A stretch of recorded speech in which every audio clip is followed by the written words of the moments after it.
with No Man's Sky, it's like 100% accept that it's like basically a boring game, but I really like it. You do talk about it for a Do while. Yes, you do. It's good. New patch came out. Anyway.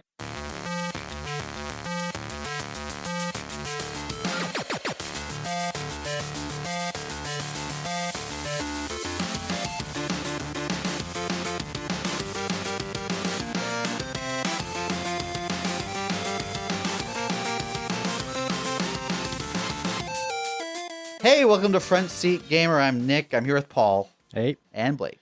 Hey. Hi, guys. How you doing? What Good. episode number are we? 177. Good. Thank you, Paul. Oh, wow. Whew. I Didn't know where know. it was for a Saved minute. it. Yeah, Someone at home is like, they've got their checklist and they're taking all the things, and I didn't say that, and they're like, "What's going on? What's happening?" There was a time on. I panicked a little bit. There was a time where a couple episodes back, I put the last year I put an episode number on wrong and didn't realize for like a month. No, I mean nothing happened. No one but commented. No one commented. None of our 5 listeners. But I saw it and was like, "Wait a minute, something's wrong here." You guys playing stuff? I have been playing stuff, but don't we have a few questions we want to do up front? You want to do questions first? I like questions up front. All right. Yeah, that's a good idea. This could derail the whole episode. I don't think so, unless it's about Elden Ring, or I don't think. Luckily, this first one isn't. The second one is. This is from Slippery Jim 8. He said, "Okay, I'm only 2 minutes in. I've been a big proponent for Pepsi milk for many years now. That feels weird to type. It's great. I got a friend to try it, and he vomited. Turns out if you put the milk in first, then the Pepsi, that shit curdles immediately. I don't know who in their right mind looks at an obviously curdled drink and decides to drink it, but I can only assume everyone that hates Pepsi milk has just made it wrong." Yeah, maybe. I think he kind of asks and answers his own question. He says, "I don't know who in their right mind looks at an obviously curdled drink and decides to drink it," but he also says he got his friend to do it, and he did exactly that. Yeah. So, Slippery Jim, your friend is the kind of person who does that. But he would have done that under the insistence of Slippery Jim saying, "No, it's good. Trust me, it's amazing." And then he tries it and looks at it and saying, "This looks curdled, but my friend is saying it's good. I'm going to try it." It's like literally drinking bad milk. Yeah. Drinking the whole bad milk and going, "Oh, I don't like milk." But like, people do drink curdled milk and things, right? No. I No? don't think so. Maybe. Look, this sounds like if You've been anywhere it's vegan going to be for- some you've been Scandinavian vegan for thing. too long, Paul. Maybe I have. There is. I heard. I swear there's a thing with like split milk and something. I bet there is, but I bet it's like one of those niche things like the fermented fish type things, you know, where it's like people do it. But it's not bad. It's just that it's separated. No, it's bad. What? It's bad. Oh, okay. Like curdled milk is bad. It smells horrible. It smells like rotting milk. Right at the No, moment but you where mean it's is free. it bad for you? No, I just mean at the point where you add too much acid and it splits. Oh, Does it there's a immediately just go difference. gross? Yes, there's a difference between like if you're making cheese and you have the curds in the way, but then there's curdled milk is not necessarily the same as. I guess it can be, but like when milk goes bad, it also curdles. Yes, but that's different, right? Yes, but what I'm saying is, imagine someone who drinks sour milk Oh, okay. and then goes, "Boy, I sure hate milk," Okay. because that's the scenario here. But I did hear that sour milk is used as an ingredient, apparently a very important ingredient in Irish soda bread. Huh. I don't know why. No Soda bacteria bread. or something. My mom used to make Irish soda bread, and I did not like it. Really, what did it taste like? Like star anise or like a aniseed, rather, I guess. Oh. It just I don't like that flavor Huh. that much. Licorice bread. Yeah, I don't think that's it. I don't want that. No, thank you. So that's question 1. Okay, so this is next question or comment or whatever you want to call it. This is from Ein Hassad. I believe this person, I would say, fairly called me out about my thoughts on Elden Ring, but I strongly disagreed still. And he says, "I wasn't fully understanding Nick's argument until I heard what he says around 20 minutes into the last podcast. I think that I get his point now. I think that if you look at Baldur's Gate 3, that game gives you hints on how to do a lot of stuff, and that game isn't cryptic enough where you would have a miserable individual experience playing it. But also, Baldur's Gate 3 doesn't give you too many hints to the point where the community experience would be worse. Because what would be the point of having a community talking about a game if the game told you how to do everything in detail? There would be nothing to discuss. I feel like there is a balance there, and you can have both experiences at the same time within a game. And people saying that Elden Ring is a game made intentionally cryptic for the community to figure out is perhaps just copium because the game could be good from both angles. Correct. That's pretty much on the money. I think Baldur's Gate 3 is an amazing example because there are so many things, little tiny details. It's a game built around giving the player vast numbers of options and the game responding to those options. And just the other day, I saw a thing. There's a character in Act 2. Hey, Paul, have you played Baldur's Gate 3? Yeah, I didn't get very far though. Okay. I think I got up to the start of Act 2 and stopped playing. Okay, well, you might want to cover your ears if you don't want to spoil anything. I probably won't go back to it. That's cool. There's a guy called Balthazar in Act 2. Terrifying looking. His face is all carved up. Real psychotic character. He talks about, when you first meet him, he talks about how he has his mother in a jar behind him. And you can also you can take the jar that has his mother in it, and then you can talk to him. And then when he says that, you can say, like, but I have your mother. And then he rages. Oh, wow. And starts attacking you. That's just a thing that can happen, right? And they have a dialogue option to support it. It's an amazing game. That is a game that I think used early access to its fullest capacity, in which they give players plenty of play time. They gather player data. They look at what players are trying, and then they build responses to what players want to do. Brilliant. Yeah, there was a lot of... I do remember them saying there was a lot of players saying, like, we want to be able to do this. Yes. And they'll just add it. Just do it. You know? I remember looking up something, because I got some item, and I was, like, curious what would happen if I tried to use it on these different characters. And they were I saw a thread from years ago, because the game had been in early access for quite a while. Oh, ages, yeah. And players were like, I wish I could do it on this character. But the version I was playing, you could. And I was like, cool. Like, that's a perfect example. Like, there are a few times when I Googled things and found the thread of people talking about what it would be cool if you could do. Yeah. And I think that's it's really an interesting way to develop a game, and one that kind of both relies on a very committed community that is also kind of critically small enough that you can do this without spoiling it for a larger community later. Yeah. I'll read one more comment. Sure, yep. This is from Aiden Sichi 9327. He said, I'd be curious to hear Nick's thoughts on the combat loop. I'm assuming he's talking about Elden Ring. I've always found the dodge roll that allows you to dodge by turning you into an immortal god so that enemy weapons pass harmlessly through your chest, combined with enemies that do your entire HP bar and damage when you have almost instant heal flasks, to be ridiculous. Why give bosses giant AoE attacks if you're going to dodge them with a roll that dodges everything the same? Why make them do so much damage when you'll bring like 10 health pots into every fight minimum? Combat feels like it started with a bad decision, then had band-aids applied to it. Armored Core 6 is amazing, though. Have Nick try that next. Again, great points. And I basically agree. I think, I think Elden Ring's combat gets a lot more credit than I would personally give it. I think Elden Ring's combat strengths is the way that different weapon sets feel. And the way that you kind of have to relearn timings for each different kind of weapon set.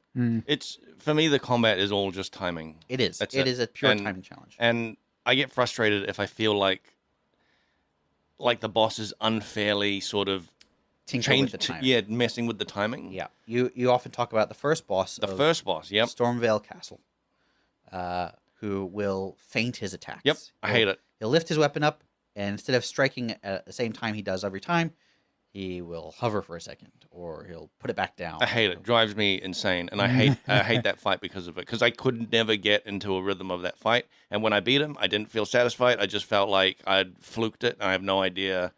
I didn't feel like I'd mastered it. A lot of FromSoft game, a lot of Dark Souls bosses, I feel like you master them. You try them a bunch of times, and you get into a rhythm with them, and you feel like you master them. And I've always felt like it would be a cool thing to just be able to redo boss fights. Like, as a mode, you know, like you finish the Like a game boss and rush. yeah, and you can just basically for fun because the boss fights once you master them are very enjoyable. But I a lot of them. I'm not saying all. Some of them. Yeah, yeah. I mean that's I would argue, though, I did one boss fight about the same. I beat the same thing about 6 times. Yeah. I talk about it every time. The ulcerated tree spirit, right. Yeah. and that's not a fun fight. Any Yeah, I of know. the times I did it, I and know. they kept putting it in front of me. But that's also to my point is that I felt like in Elden Ring there were more bosses that I just was frustrated with than in other FromSoft games. Yeah. And I think it's because it's leaning so much into that, oh, this is a tough game. This is like expecting people to have years and years worth of like Dark Souls experience behind them. So it's like the first boss will make it, you know, oh, it's going to fake out attacks constantly and like you never get into a good rhythm with it. The other thing I think that people don't talk about enough is how wildly off their attack signaling and effects are to their actual hitbox. Like, it looks like you should be able to roll away from attack. It looks like you're well out of the attack range. Yeah, and and still it'll get get you. Yeah. and the fact that oftentimes the correct thing to do is roll towards the enemy for whatever reason, like that a thing they constantly want players to do. Which is annoying when you get like a giant, you get a real giant boss, and it's like, okay, you basically hug their legs. Yes, That's the biggest pain in the ass to fight because you literally can't see what they're can't see signaling. anything. Yeah. And oftentimes the most effective way to beat a boss is hug the ankles slightly to the side of their like basically stand side to side and just beat up the side of their ankle. Yeah. And the game's camera is not built for that. No. But the game's combat is built Yeah. to force that. It's Yeah. weirdly incongruous. Yeah. And it takes these beautiful landscapes, this gorgeous, like the art direction is amazing. The animations are fluid and like fantastic and fun to watch. And when you're actually fighting a thing the way you have to beat it, you don't see any of that. No. You see a toe, Yep. and usually a lot of details being put into that toe for some reason. Yeah. Probably because that's all you're gonna see. Yeah. And ours like, oh boy, I gotta put more work into this toe. It's a good toe. But then you might get that toe as a weapon after. Yeah, a toe or a finger. Yeah. A lot of fingers and toes in that game. There is. Yeah. It's a real theme going on with that. That's enough. Elden Ring, right? Yeah. I think that's. We've got some other questions, but we can get to them next time. Yep. So what you been playing? Paul, have you been playing anything? Oh, I've been playing the Final Fantasy VII remake. Oh. Quite a bit. How is Last it? weekend, I'm actually really enjoying it. So I tried playing it when it first came out. Yeah. Being like, oh man, I really just want to do Final Fantasy VII again. They've like remade it. It's gonna be great. It's not that. And at first, that was very jarring.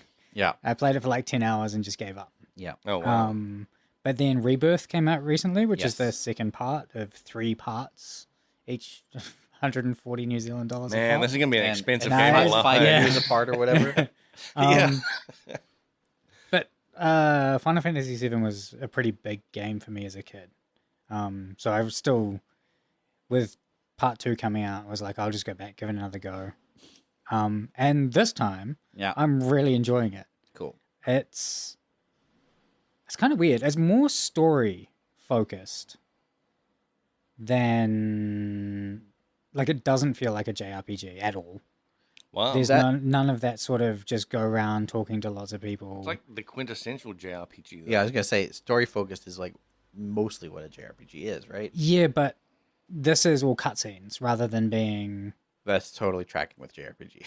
Oh well, You mean rather than like? than the historic ones where you're like a Talk to NPCs. character. But just that's walking only around that's talking only to all because they didn't have the NPCs. technology to just have constant cutscenes. Yeah, They just had to have the little speech bubble. there's so many cutscenes. But like now that I'm leaning into it, it's awesome. Okay. It feels like I'm playing through just like the story. Yeah. And not in a jarring way like God of War felt like. Like God of War. Which one? Shout out to the the one with all the cutscenes. Yeah. No, I started playing God of War 2 when that came out a couple years ago. It's a couple years ago. Do you mean Ragnarok? Yeah. Because God of War 2 is a different game. Yes, Okay. Ragnarok. Ragnarok. That one. Okay. Look, it's fine. This. I feel so justified right now. I know, right? This is the only one I know of. Yeah. So it's fine. I think I talked about. I played 2018 God of War Yeah. recently. And there are a lot of cutscenes, but I also really enjoyed how well blended the cutscenes were into the gameplay. Yeah. The no cutaways, Mm. like making it all flow seamlessly. From Yeah, content I to thought the game. first one was really good at that. The second one, they did too many at the start and I stopped playing. Mm. But Final Fantasy VII, it does, like, it feels like there's too many, but at the same time, I'm enjoying the entire thing. So I can't actually criticize that. Now, I'm kind of I'm vaguely interested in it. I really enjoyed Final Fantasy VII when it first came out. Yeah. Or I guess like 2 years after it first came out. Yeah. I played it on PC. I did everything in that game. I bred chocobos, did all the chocobo racing, Yep. did all the mini games, did all the things. Loved it. I remember just grinding because back then my brother would not let me get past him in games. I had a habit of beating his games before him or getting further than him, and like he would feel like I was spoiling whatever it was. And I remember he was up to, I think the city was called Junon. It's a giant cannon city, and so I couldn't go into that city. That was my red line, and so I was just grinding monsters outside there. And I found Yuffie. Yeah. Oh, yeah. And he hadn't found Yuffie, and that, of course, bothered him. Wow. But like, I would just grind monsters in that game. So I really like that game. What I've seen of the most recent Final Fantasy VII, like Rebirth, they have really ramped up the wackiness, and that's already a fairly wacky game. It was already a real wacky game. Or am I thinking of other Final Fantasies? I think Final Fantasy VII is probably one of the wackier ones from that era. Because even in the first one, and the first remake, there's like a pretty big point pretty early on in the game where it's like, okay, you've got to fight a house. Oh, yeah. I remember those. Oh, man. That is weird. Okay, well, there's wacky, and then there's also like, we're throwing all of our ideas into a pot because we don't really know what we're doing. To be fair, if I remember Well, right... it's such a Final Fantasy thing, though. They had always... There'd be Weird a point where you enemies. fight a boat or a house. If I remember right, though, that house was in the slums area, Yes. so it makes... It was It's in where you would imagine a house that attacks you be. It looked like a park, like a playground house. Yeah. But it had like a gun coming out the window or something. weird. Yep. It's so weird. And you fight it in the arena, I think. Oh. Oh, maybe the arena combat thing is. You're talking about like the The golden Colosseum. saucer? Colosseum. This is in the remake. Is it Colosseum in the remake? Well, it's just a thing you go and you can do fights. Okay, cool. Oh, But right, they have okay. they had the golden saucer combat arena thing, which I always really remember liked. the Golden Saucer one. So we're getting off topic here, but Not really. the golden saucer. Fair point, Paul. We're still, golden saucer had, and also that wouldn't even be weird for this podcast. Golden saucer had this thing where you would do like 8 rounds of combat, and it was like how I think you had to get like it was some really difficult and powerful material you could get if you did all 8 rounds. And That's ringing a bell now. Each round would be a harder monster than the last. Yeah. But on top of that, between rounds, there would be a wheel you would spin, and the wheel would apply like a modifier for the next fight, right? And they were cumulative, which I thought it's actually a really good system. So like you'd beat a really basic enemy, and then you'd roll the wheel, and it would be like now you have half attack, and you have half attack for the rest of the next 7 fights. This is really ringing a bell now. Now you're a frog, and you're a frog for the rest of the fights. And I'm pretty sure you had to play as only Cloud, if I recall. You didn't even get the whole party. It was like you were just Cloud for those series of 8 fights. Anyway, that was I really like that system. Real hard, but also kind of weirdly luck based. Yep. This is a way easier version of that. Okay. They have certain matchups. So there's the first 3 you have to do individually as either Cloud or Barrett or Tifa, Yep. but there'll be 5 rounds. It's pretty easy monsters, and you heal 50% of health and mana in between each round. There's That no is increased much difficulty. easier. But they do ramp up in difficulty, Yep. so that's just like the 1-star difficulty one. They have like crazy rewards as well. Like I didn't discover it until like the second time I went back to that place, and the first rewards are like new limit breaks. So New, as in like ones that don't upgrades exist? to the limit breaks. Interesting. Yeah, so So I worth doing. what I've seen from the Rebirth, they've added like tons and tons of mini games, and this is a game that already had a lot of mini games in it. Oftentimes, mini games that would be tied into the core story as well. Yeah. Like there was a marching mini game when you get to Junon City, Yeah. where you had to like march in time with the rest of the soldiers, which was probably a lot easier when you had an analog controller and weren't playing on PC. Oh yeah. It would have been. Yeah. But they've added so many more. Hmm. They've got one where you get turned into a frog and you have to leap over obstacles Oh, with wow. the rest of the group. They've got one where you're turned into a toy, and I don't really know. I've just seen screenshots of these. There's one where I'm pretty sure like you ride a dolphin. I don't know, man. Wow. It's basically like wave race. Aren't you supposed to be saving the world in this game? Yeah. Just taking some time out to be a dolphin. Yeah. You know, Sephiroth's out there. Yeah, no, I mean, it's very much a game of like you're meant to be saving the world, but also there's some stuff you can do over there, and Let's it's have some mini fun along games, the and way. it's silly, and it's fun. I do and- think about how like Act 4 or Disc 4 of Final Fantasy VII, there is a meteor hovering above the Yeah, planet. there's a Yeah. clear ticking time bomb. and like, I'm like, I'm gonna go breed chocobos for the next Yeah. few months. Yep. yeah. And then explore all the rest of the world that I haven't been Mm. able to yet, because now I finally have the golden chocobo. Yeah. I'm gonna go and get my enemy skill materia maxed out. So Yeah. I'm gonna get hit by every enemy in the game. Is Yep. that cool? Yep. That is a like, I think we've talked about this, right? Like I have a real problem with games that like the storyline makes it seem urgent, but Yeah. the actual game cannot be like isn't. Yes. Yeah, So 'cause there are flip sides, right? Like Majora's Mask. Yeah. That's Where That's a good There is yeah. a constant timer, and oftentimes what you want to do is you want to go and do the bow mini game. You want to shoot rupees, but the moon is literally crashing down. Yeah. And it will. Yeah. How do you feel about that? That I'm okay with because that's like real. You know, that's like okay, there is a ticking time bomb and it's real. Yeah. And it's part of the whole game. But- I'm talking about a time bomb where it's like, oh, we've got to do this thing. You know, we've got to rush and do this thing. But actually, that thing won't even trigger unless you basically like activate that quest. You know. It's interesting to bring this up because I've been playing Persona 5, and they have they have a timer system. Like every day you have like basically morning and afternoon, and you can do a task, a major task in each. But there's I assume a hard timer. Like there will be an end point where because the story kind of ticks along at a fixed rate. And I've been thinking about this. I have weird feelings about this. I don't usually get like decision paralysis in a game. So for example, Baldur's Gate 3 presents dozens and dozens, hundreds of choices to the player all the time.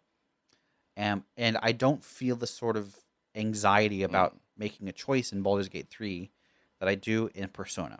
And I think the big difference is timer. Even though I make a choice in Baldur's Gate 3, it is permanent, and I will live with that choice, and I will go on and do whatever.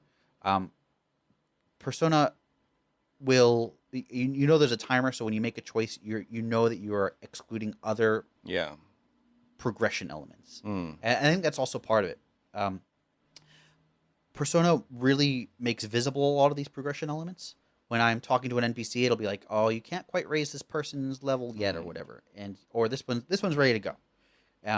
And so I kind of it's gamifying a lot of these like sort of pseudo social elements. It's like, who do I want to befriend? I'm not doing it because I want to befriend this character because I like the character. I'm doing it because it's maybe more optimal for my gameplay Yep. experience, which is very different to Baldur's Gate, where they hide most of these things until after the fact. Yeah.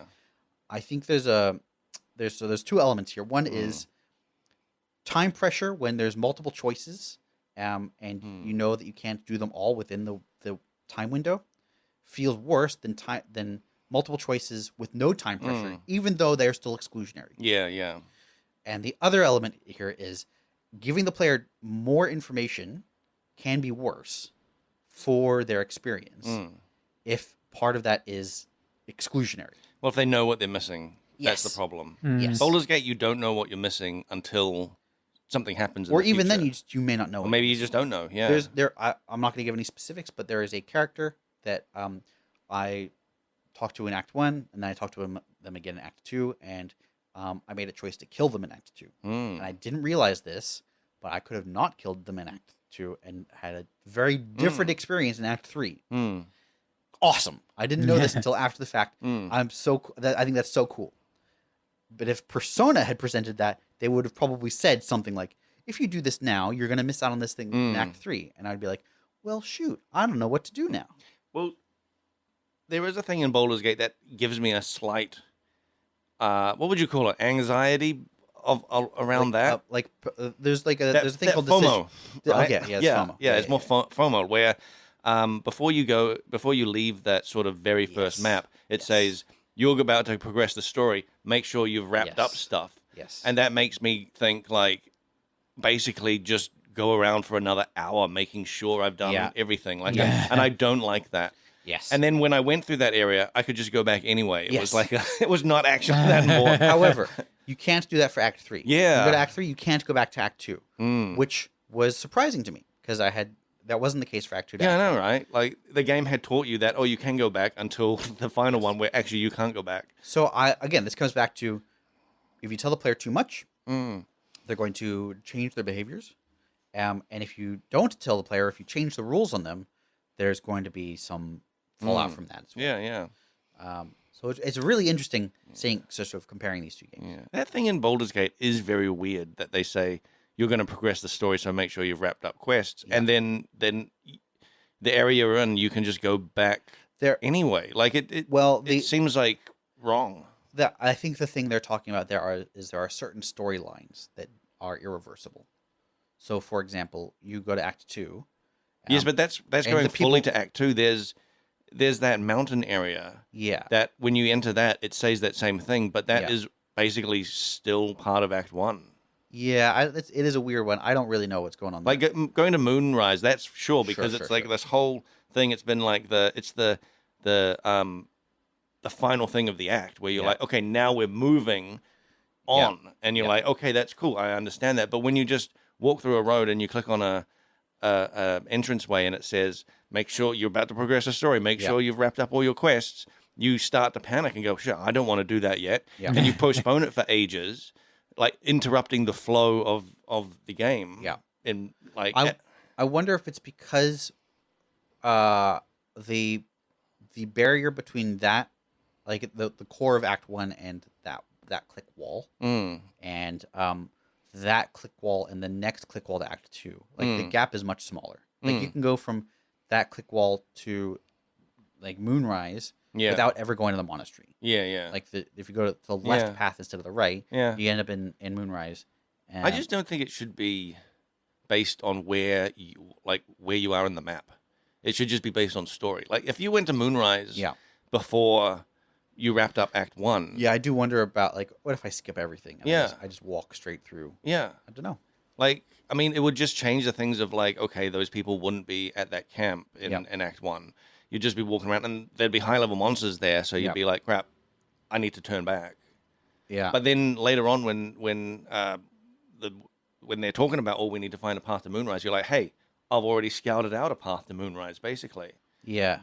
I don't know. It's an interesting one. There may be really legitimate design reasons for preventing that. Like, or it could just be a small oversight. It sounds like one of those things where if you're reading through a bunch of feedback, people are being like, "Oh, actually, I really wanted to be able to go back and just do this thing even though we've already. So then they allow you to go back, and Yeah. then no one updates the prompt. That's It does feel like that to me. Like it was maybe that at some point that did progress the story, yeah. and they just still have that in. It might also be that like there are elements that do carry across that are more subtle. Like like Lae'zel has a lot of story in that monastery area. Yeah. And in order for all of that to work, you have to have met Lae'zel. You may have to have done some things that you may not have realized you did in Act 1 with Lae'zel. Yeah. And I don't know. But also that entire game was all about decisions, making decisions that you can't go back from. Yes. So it's weird to have that milestone there being like, oh, this one, by the way, you can't go back from. Yeah. But you can. But you actually can. But you actually can. Yeah. Like, Yeah. But also everything else that you've said and done. Woo. Yeah. Yeah. I don't know. It's a real weird one. I know there are NPCs that move out of Act 1 into Act 2 when you click on certain things. So like the whole grove. Right? Yeah, but that's I mean, do they? Like that's the thing. You'd have to.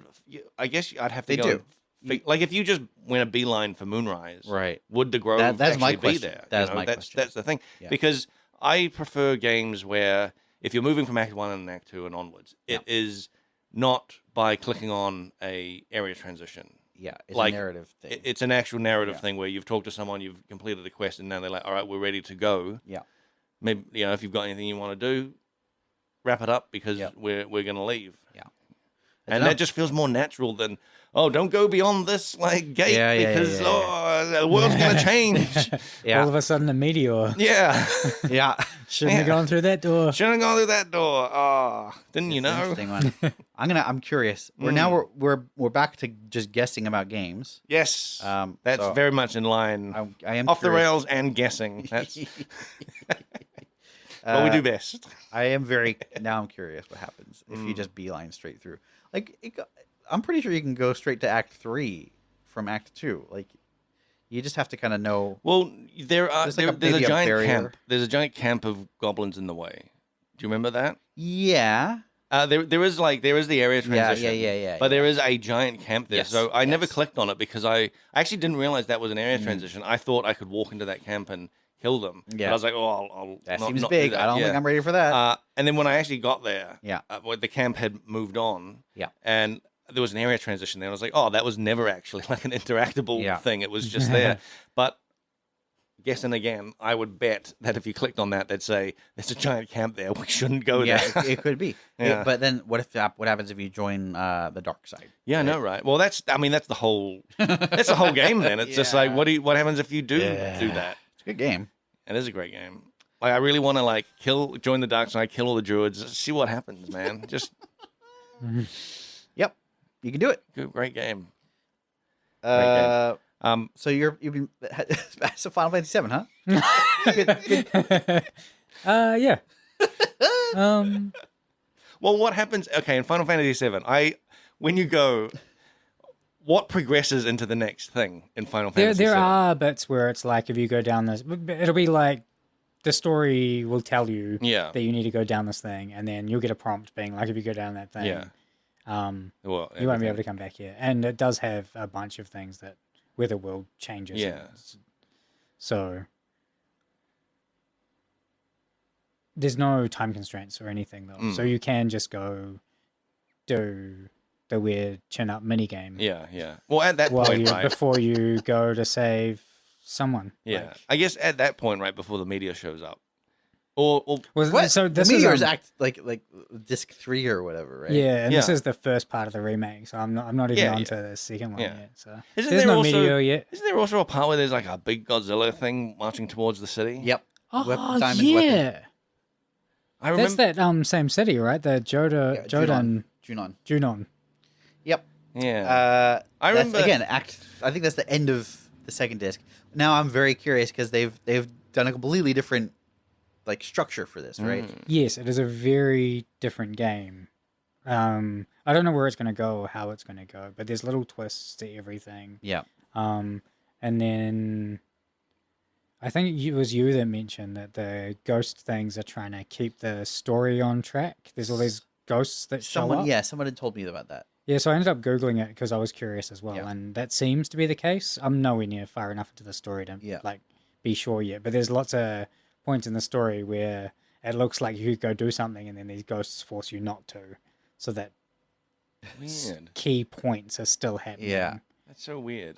It's I kind of like that, but I kind of I mean, look, I haven't played it, and I want to play it at some point, but it's like sounds like it's going to be about 100 I mean, you're playing Persona, so 200 hours of yeah, game you're time. playing Oh, Persona, it's actually so that's not already that long. The first one is not that long, Yeah, and then the second one is pretty long as far as I understand. I thought it was about the same. I looked it up. Really? Yeah, Oh, I okay. think so. Both estimates seem to be around 30 something hours. Okay. Well. Including And it's $140. yes. Oh man. I do think I got it. So this is also on PlayStation, right? Like Okay. PlayStation, you Yeah. pay more anyway. Yeah. but that's a lot. And I more. did manage to get it for cheaper. It just retails for 140, Yeah. Well, or maybe if you buy it online, it's 140. I am curious how far they will go down that route. My dream is you've got Final Fantasy VII as a story, and then the remake version is like an alternate reality version of Final Fantasy VII, where like for whatever reason that they tie in this whole ghost element and things start to go off the rails in the latter half or whatever, you know. And Yeah, and they I start hope to there's a bit of diverge that. in a really important way, Mm. and in a way that unifies the two games, where you still get glimpses of the original, and but have a totally new experience. That would be a very interesting. It's like it's not a remake, Yeah. but a sequel. Yeah, or Like you like play the first one, you know, and then you play this one, and things are slightly different. And and if they do converge, it's like, oh, they're actually all basically the one game in a way. I'm thinking kind of the opposite. They don't converge. They kind of they start to split apart. Yeah. Right. And it's like No, but I don't mean So- converge as in like storylines. I mean converge as in like, oh, you see elements of Yes, the previous yes. one that you had played, so they Yes. are So- connected in that way. yes. Quite early on, you get a flashback cut scene yeah. to something that happens much later in the original game. Ah, So, Mm. and like that doesn't happen in the first game. huh. So, that's all really weird. Wow. And Again, fun we're as just someone that guessing really again. enjoyed Yeah. the. Well, yeah, Right. but I mean, it's until they finish the Yeah. third part It's and all another guessing, yeah. $110 Now- later and another 30 hours or whatever. They the third part, right? Hmm. That's an interesting one because again, where they are leaving off the second part is where the first disc of the original ends, Right. and then there's two more discs of the original. Yes. So the original ends with basically spoilers for the 25-year-old game. Aerith dies, Hmm. and then disc one ends. Yep. And I believe that's where part 2 of the Final Fantasy remake ends, Oh, interesting. which means you don't have like this is all from memory. So you'll have like Reunion, you'll have the Meteor, you'll have like the whole sub story where Cloud gets lost in the Mako, Oh, yeah. right? And you don't have Cloud for a while, and you're flying around on Sid's ship. Yep. You'll have like the whole walking through the snowfield thing, Oh, I forgot right? about that. There's a lot. There's There is. I think the ancient temple is in first disc, but there's just a ton of like there's Yuffie's town, Wutai. yes, with like the giant fighting statues that you Mhm. can walk on. There's just tons and tons and tons of content that is post. Also, that what was that place with the weird mini game where you had to? So, you would like buy units or something, and Oh yes, Fort Condor. Yes, I Fort Condor. loved Fort Condor. yeah, so did And- I. And the thing about Fort Condor is it took me ages to figure out how to even do the minigame. Yes. Because you had to, I don't remember if you had to talk to specific NPCs or if it was tied to story progression. But like, you go there really early and they're talking about, yeah, you'll be able to. They give you the whole spiel, the whole tutorial. You'll buy. This is how you buy units. This is how you place them, and then you can't do anything with it for ages. Yeah, You have to like come I back think later. Yeah, wow, it is. I think a story thing or Yeah.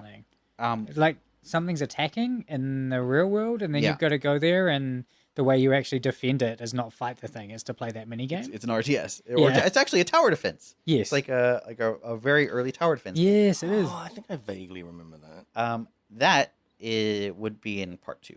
Yep. If it exists. But there's just so much that the second disc contained. And then there's the third disc, and admittedly the third disc is basically the end of the game plus a cutscene. Yes. But I am very curious how they're going to fit all of that into part 3 in a way that doesn't drag. Because there's a lot of storytelling that happens in that second disc. I mean, is it only, how many parts are they going to be? 3. That's what they've said. I wonder if they're going to do part 3, part 1. Yeah, I wonder if they're going to do that. Well, so there was a weird thing with the first one that I'm playing, where it looks like I can start a new game where it only tells Yuffie's story. Whoa, what? It doesn't seem to She's be not even in the first. No, so Just it's her off it was somewhere else. released as like As a DLC or something? yeah. I haven't Wow. actually checked it out at all, so I don't know what happens in it. So I can like only man. speculate. I just know that Whoa. when I'm in the We title don't do screen, speculating on this podcast. when I'm in the title screen, it's like I noticed in the top right, it's like press R1 to do retrograde or something, and I clicked it, and it's like this tells the story of Yuffie, and nothing is explained. So if you haven't done the first one, good luck or something. What? That does seem like DLC. Yeah. I'm intrigued. Did you click on you clicked on it? I Right. only pushed the R1 to go to, I mean, that creates, it just takes you to the title screen of that. There's this little description saying. Do you have the DLC of it? Can you actually I didn't start pay playing any it? extra or anything. Yeah, I mean, it looked like I could just set a new game. Oh, so it's just there. Free DLC. I think so. Don't know. I mean, now Blake's interested. Oh, I love a free DLC. No, I'm just like I'm gonna buy this just like, $140 game for the free DLC. No, I'm just thinking that's so weird. To just be like, hey, here's this extra thing that nobody really knows about, or Yeah, you and paid also, for like- it, or you didn't know you got. finding like this might be Yuffie was like a big part because she would just show up randomly Yeah. in the first one. It was like this amazing thing where With specific wouldn't even- combat areas. Yeah. in- and you would have to Outside of say Junon. specific things to Yeah. even progress the she thing keep with running her. away. Yeah, she would keep running away, Yeah. and there was like very specific dialogue options you had to choose, Yeah. and then she would I think she would just join the party, right? As later on that she runs off. I wonder if they. Yeah, it is. Yeah. Later on, something she like steals that. your material and runs off to Wuta, and you That's better go get right. it. I wonder if they'll do this for other characters. Like, what was the dog? Red 13. Because you just find him in some facility, right, or something. That's the facility The that Shinra. yeah. Headquarters. when Yeah. you're what's going his to story? save. What was he doing in before? Like, we need to know. Find all of that out in the original game. I don't remember. Yeah, He was getting we'd do experimented it on, again. right, with- You go to From his you point go to of his view. village, and there's Yeah. like a whole bunch of these dog things. But he was caught and used to basically to experiment. on. Yeah. Okay, I don't remember that. Why? I remember his original name, Nanaki. Yes. Wow. Yeah. Yeah, good game. Yeah. So, yeah, let's find out what the heck all of those things that we just discussed Yeah, are. yeah. What's up with those ghosts? What's up with Yuffie's whole storyline? Paul, you're I'm gonna have our to try Yeah, that you out have at to some try point. it. you're You're like, you're what our is this? reporter on the scene here. Yep. Is it on PC? I don't know. I don't know. I'm playing it on PlayStation. It's on 5, I mean, obviously, Yes, it's on yeah. 5. Yeah. 4. The It did the launch version- with a PS4 version. First Yeah. version is 4. Yeah. And here's the thing: I've heard that 5 doesn't actually play that well. I mean, sorry, the second one does not play that well on PlayStation 5. What? Yeah, they have. This is so silly. Oh no. They have 2 modes to Yeah. play in. They've got graphics mode, Oh my god. which has like a real I think if they say 30 frames per second, Yeah. I would guess it probably drops below that. Yeah. And then performance mode, Oh my which is God. 60 frames per second, what are but we has doing? like other performance issues. What are we doing? You buy consoles so you don't have to worry about graphic. I know. Like, imagine buying a console and then My having to go to God. the graphics setting for your game. It's like, what? Oh, what no. are we doing? Oh dear. I think I've seen this setting, and I think the default is performance mode. So Yeah. I think a lot of people will just not know this is even there. If it's only coming out on play, They talk about it in the promotional materials. oh my Oh, do they? God. Yeah, I watched it. They have like a 10 Well, or 15 minute like demo. Okay, graphics mode, right? Okay, you got graphics mode. Everything looks better, right? Yeah. But then, is there any way to upgrade your? No, of course not. It's a console. And like, why did they even add that? So that they can relaunch it on the PlayStation 6. Oh my God, that's some future thinking. Well, you know what? I was just reading. They made this for the next. It's next gen. it's the new Crisis. Oh jeez. Oh. Can I run Final Fantasy VII Rebirth? Yeah. I hope it comes out on PC because I wouldn't mind playing it at some point, and the likelihood of me buying You PlayStation know, crank 5 those graphic settings seems all the kinda way low. up. Yeah. Yeah. Do you are you playing Persona on PC as well? On Switch. Oh. Yeah. And it's very long. It's very good in some ways and kind of annoying in other ways. Yeah. The writing is interesting. There's so much writing in it. Yeah. There are novels and novels worth of writing. Is it all voice acted? No. Ah. I would say about a quarter of it is. Nah. All the important mainline Yeah. stuff is voice acted. Yeah. And they have a really great function where you can like press a button to toggle like auto roll through the dialogue. Yeah. So like you don't have to hit the A button to go to the next person speaking. Yeah. They'll just have their conversation and you Oh, can just that's sit back cool. and listen. That's and nice. watch. And that works for non-voice acted stuff, but they kind of guess the speed for the non-voice acting. Whereas the Right. voice Yeah. acting, Yeah. it's just they finish talking and it goes Yeah. to the next thing. Is that do you think that is a Switch thing? That The lack of voice acting? yeah. No, I think it's a budget thing. Because Yeah, right. because I would say they probably have a good 50,000 words of voice Yeah. acting, maybe more. Yeah. They have a lot of voice acting. Again, I'm not even halfway through the game, and tons and tons and tons of dialogue is voice acted. But there's just novels and novels worth of dialogue and writing. Yeah. And ignoring the space it would take on the game, It's just a lot in terms of to- audio files. yeah. It would be hundreds of thousands of dollars, if Yeah. not millions of dollars, to get all that voice acting recorded, processed, hooked up. Like that's an expensive. Hiring actors is expensive, Yeah. Yeah. and they already have a lot of them. And they also do it for multiple languages. That's the other thing. Maybe in the Japanese version, it's all voice acted. I don't know. Right. Yeah. Yeah, that's a good point. But I will say that the quality of writing is inconsistent. Sometimes it's really good, and in particular, I think the voice acted stuff is usually pretty good. And then sometimes it dips into like weird, feels like maybe mechanical translation. Oh, Like- okay. Like doesn't feel like it's Yeah. quite. It makes the person A says something in person. You have your dialogue choices feel a bit incongruous. Right. Is that for like sort of side less important stuff? Usually, yeah. It And might so- just be even different translators, right? It could, yeah. That I think there's a few things going on. I think that's part of it, Paul. And I think also part of it is maybe this is just a guess. The development cycle where they had their main storyline script ready first, and then and then got that overseas to get it like translated and start the VO recording process. And because they knew they weren't going to record everything, and so then they had like one set of translators for the main storyline stuff, and then a different set of translators for all the non-recorded stuff. That would be my guess. Yep. How do you feel about text to speech in doing that sort of thing for games? Yeah. Bad. Look, there are solutions for it, and Yeah. I've used some of them. Yeah. There's one called Replica that when I was working on Age of Darkness we Oh were using, man. Yeah, I remember that. and it is bad. Right.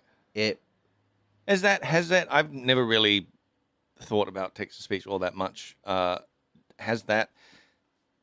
Do any of them? Do they sound natural enough? I'm sure you could get it to sound natural. The trouble is you can't. The amount of it changes where the labor is going. It a machine will take your inputs literally. Yeah. Right. So if I put all capitals because I want a character to shout. Yeah. A machine like the AI may shout it. It might, but it's probably more likely to read out those letters. So like, and this happened where it would just be like A B L L O L, and it was just like, that's not really what I was going for. If you've got weird punctuation or like if you're doing pronunciation as well, trying to do something stylistic, there's all this extra these extra steps you have to do to make the machine get the results you want. Yep. Like we living in New Zealand, and the navigation text like speech thing just ruins multi-place names. Like it's horrendous. So anything that I guess I don't know how you'd have to trying to do a fantasy name with a weird character. Any Tolkien Elvish names are just like wrecked. It's probably cheaper in the long run, but I think also the result is almost always going to be worse. Probably not as good. I think it will always be bad, or at least for a very long time. Even with all that AI stuff, it's even the best case AI stuff we have currently, where you have people doing like Joe Rogan reading things out on YouTube, those sorts of things. That still requires thousands of hours of listening to him. Lots and lots and lots of audio samples, and the result is convincing, but it also it's usually one note, right? It's Joe Rogan's average speech pattern. He won't get heightened. He won't get angry. He won't get like sad. It won't be. You won't get a unique performance out of that because there's no director saying, okay, now this is a moment where you've just found out this character's died, or you're overjoyed. You're victorious, so you feel exuberant or whatever. There's no one giving context, and then there's no actor providing their own human element to that, right? It's what it's most useful for, in my experience, is in any game where you have to have, if there's like a cutscene or some sort of automated like dialogue progression, there's timings sort of eyeballed.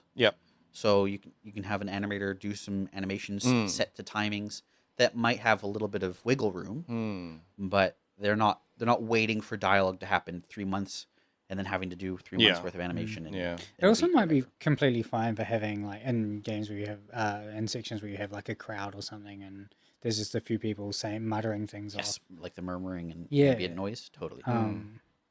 But you can also do that very affordably with humans. There's a thing called loop group where you just get like 6 actors in a room and they'll shout. In fact, there's probably like for most things like that, there's probably already samples somewhere. Yeah, there'll be 1,000 different sample things that you could get for that. I was talking about this. I was just thinking there's a game that came out called I can't even remember what it's called now. But it is a detective game where you're trying to solve a murder, and Noir? No. And all the characters, all their speech are AI driven. Okay. And you basically I know exactly what you're talking about. It's the Minecrafty one? No, it doesn't look like Minecraft. I know what you're talking about. I forget the name of it as well.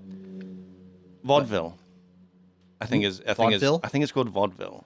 That rings a bell. And you can hook up a mic and speak directly to it, and it's really weird. Yep. Sometimes it's convincing. Yeah, sometimes it's actually quite good, but then also you can just like make up stuff and it just takes it. Yep. Like you can say to someone, I talked to your wife and, they told me this, and he'll be like, oh, that's interesting. I wonder why my wife said that. Like normally she's blah, blah, blah, whatever. And it just rolls with it. Yeah. So it's got, there's like this high level of like role playing, I guess, and just making your own story and stuff like that. Yeah. It's really weird. I think there are more applications for like that sort of stuff is cool. And no player is going to interpret that as this is a human talking. To Yeah. me, right. Yeah.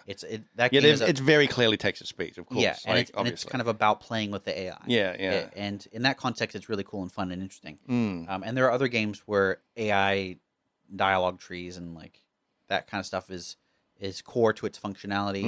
Mm. There's like a one about like a dinner party. It gets really uncomfortable. Oh, Came out wow. years ago. Interesting. And that's all really cool. And I think that is the best direction for sort of AI storytelling. I think trying to get a human-like performance, at least at this point, maybe in 10 years, there will be better tools for it. I mean, it does seem a thing like humans will always just be better at it. I think so. But So do I, honestly. but you I could- think that humans will be better at emulating humans than technology will. But if it could probably get to a point where it will be, it might match, but the amount of work on the person trying to Right, the prompts. groom the AI, Yeah. you know, to get the performance they want, Yeah. it's going to be probably far more than a director sitting in a room with an actor. Hmm. But it does end up being like, what's the cost? You know. Yeah, If I mean, there it's- could be I can imagine actually a world where you are talking to the AI and giving direction, and the direction is interpreted and acted upon. I have seen people hook up AI in Mountain Blade and be able to just type, like, you know, talk to just one of the random people in a city, talk to them, and they will they actually do a pretty decent job, like of actually feeling like an actual like character, because you'll ask them, oh, where's the blacksmith, and they'll actually give you proper directions, because it's like Sure. you know, fairly decent directions, but it's like it's To be fair, better. you have quick travel in that game. Yeah, sure, but Where's the blacksmith? Just use your quick travel. Yeah. Why are you talking to me? but I mean, you know that the civilian NPCs in that don't give really any real dialogue. Yeah. So it is kind of a neat thing to be able to be like, here's just like basically meaningless characters. Yeah. That you can just infuse some life into. Yeah. Through AI. I think fleshing out the world is a really good use case, but there are big risks. Anytime AI. Oh yeah. You don't know what it's going to do. Well, and it depending on what its source of information is, it can get wacky or bad real fast. Did you ever hear about the Microsoft Twitter bot? Oh yeah, that. But locally, Pack and Save had a AI on their website. Oh boy. Giving out recipes. You know, for things. So and you know, they the first couple of days was good. It gave out normal things, and then after a few days, it started giving recipes for things like human meat. It started giving recipes for things like bleach sandwiches. You know, and just weird stuff like that. Well, that, we like, got a you sale on follow bleach and bread. What are we gonna do with it? Yeah. where it's just like it's basically just recipes to make poison that will kill you. And, they took it down. It made minor international news. Wow, I didn't hear about this. It doesn't surprise me at all. Yeah. So the other issue I have with the idea of using AI for characters in games is that if you're trying to tell a story, it's much less interesting if it's not storytelling that you're engaging with. Like whoever set out to make that character tell, and if you didn't have something to set out to make that character, like to fold into the story or whatever, then like you just shouldn't be able to talk to it. Because otherwise, you're going to be piecing together stuff that doesn't fit with everything else. And I guess it has. I guess the problem I'm trying to solve is the just repetitive dialogue from like civilian NPCs. You know, where it's like, I'm sick of hearing about this guard that could have been an adventurer if they hadn't taken an arrow to the knee. You know? As funny and memeable that is, it's like it's a clear just limitation of like they've only got so much room for dialogue to be stored. Yeah, but you're still going to have that same outcome even with AI, because it's still drawing upon a limited pool of information and your prompts. Yeah, and I think I think is still better than if it was taking your prompts and interpreting it and adding it to its pool, because then they can go way off the rails. Yeah, Like I would rather it be limited than Everyone in Skyrim is racist. exactly. my Like mod. it would always spiral toward yeah. Nazism, right? It would. I mean, it would. Yeah. Especially if you're playing. I mean, I always role play as. Yeah, roleplay. Yeah. Yeah. Just for the sake of libel laws, Blake is not, as far as we are aware, a Nazi. Yeah. Or I guess slander, not libel, because it's not written down. All right, we're pretty much out of time. Cool. Just finish on calling me racist. No, I finished. Listen, And in to be fair- conclusion, Blake's a massive flaming Nazi. to So, be fair, I specified for legal purposes Allegedly. that you are allegedly not. All right. If you want to tell us about your experiences with AI, why not? Email friendseatquestions@gmail.com. You can also just tell me how right or wrong I am about Elden Ring. That seems to be the current trend. And that's cool too. I feel like it's winding down. I feel like we've basically, you've said all there is to say. No, that's not true at all. There's still plenty to say. I was hoping it was true.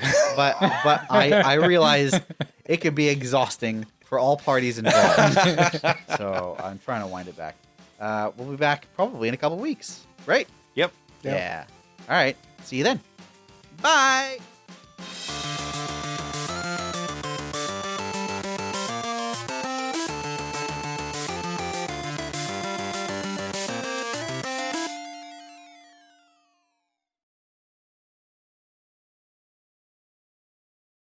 I vape now. Yeah, I don't smoke anymore. So cigarettes. I would assume you No smoked in using. high school. No, I No? actually didn't smoke for quite a while. I didn't start smoking cigarettes until uni. Now you specified cigarettes there. Yes. You're on record. One thing led to the other. You're recording, right? Yeah. Straight through to the call. This is live. Yeah. Yeah. This is the let's admit to our crimes. Past crimes. You go first, Paul. We used to go around the town at night. We are admitting to crimes. I used to go around the town at night. Me and my mates would like drink at one of my mates' place and then walk into town, and we would do like petty vandalism. Yep. Like Yeah. stealing road signs and road cones and like tearing down. Kick down people's letterboxes. Yeah. We had there was a sign before you enter the town. The town name Kaikui, and it was like it had a light in it, like this big fluorescent light, and one of the guys just like went under there and pulled it out, and we just had and we would have them in like because we had a like drinking shed at my mate's place, and we would have these as trophies, like golf flags and road cones and random signs from around the town. What a time! I definitely had a sign in my bedroom for quite a while. I was such a good boy. Oh yeah. Really? Yeah. Can't you tell? I don't think you can. I don't think you can tell what people were like in high school based off what they're like now. I was to the front. I would the first one, shoot my hands up, answer questions, class. Yeah. Then I dropped out halfway through year 11.